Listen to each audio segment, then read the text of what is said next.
আসসালামু আলাইকুম।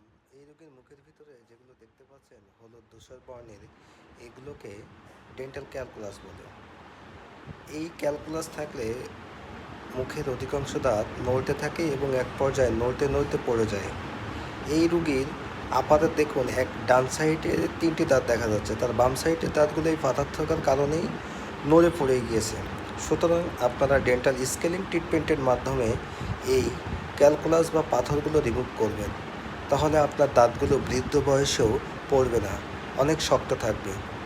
আর আপনারা যদি আমাদের নিকট এই ট্রিটমেন্টটি নিতে চান অথবা দাঁতের যে কোনো ট্রিটমেন্ট নিতে চান, তাহলে উক্ত স্ক্রিনে দেওয়া নাম্বারে কথা বলতে পারেন।